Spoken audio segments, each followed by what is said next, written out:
ಆಯ್ತಾ. ಮತ್ತೆ extra layers ಕೇಳ್ತಿದ್ದಾರೆ ಅವರು. ಲೇಯರ್ಸ್ ಹೆಂಗ್ ಕೊಡ್ತೀರಾ ನೀವು? ಎಕ್ಸ್ಟ್ರಾ ನೀವು ಲೆವೆಲ್ ಮಾಡಿರ್ತೀರಾ, ಇಲ್ಲಿಂದ ಲೆವೆಲ್ ಮಾಡ್ಕೊಂಡು ಹೋಗಿರ್ತೀರಾ. ನೀವು ಯಾವಾಗಲೂ ಸಿ ಸೆಕ್ಷನ್ ತಗೋಬೇಕು. ಈ ಪೋರ್ಷನ್ ಕ್ರೌನ್ ಏರಿಯಾದಿಂದ ಎಕ್ಸ್ಟ್ರಾ ಲೇಯರ್ ಬೇಕಂದ್ರೆ ಇಲ್ಲಿ ಸಿ ಸೆಕ್ಷನ್ ತಗೊಳ್ತೀರಾ. ಈ ಸೆಕ್ಷನ್ ನೀವು ತಗೊಳ್ಳುವಾಗ್ಲೂ ಅದು ಪರ್ಫೆಕ್ಟ್ ಆಗಿರ್ಬೇಕು. ನೋಡಿ, ಈ ಆಂಗಲ್ಸ್ ಎಲ್ಲ ಕರೆಕ್ಟ್ ಆಗಿತ್ತು.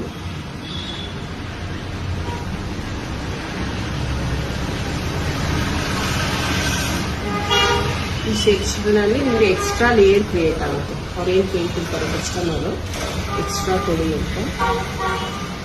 ಯಾಕಂದ್ರೆ ಕಟಿಂಗ್ ಮಾಡುವಾಗ ಗೈಡ್ಲೈನ್ ಫಾಲೋ ಮಾಡಿರ್ತೀವಿ, ಆ ಲೇಯರ್ ಕರೆಕ್ಟಾಗಿ ಬಂದಿರುತ್ತೆ. ಬಟ್ ಕಸ್ಟಮರ್ಗೆ ಸ್ಯಾಟಿಸ್ಫ್ಯಾಕ್ಷನ್ ಆಗಲ್ಲ. ಕಸ್ಟಮರ್ಗೆ ಸ್ಯಾಟಿಸ್ಫ್ಯಾಕ್ಷನ್ ಆಗಲ್ಲ. ಆವಾಗ ಈ ಥರ ಸೆಕ್ಷನ್ಸ್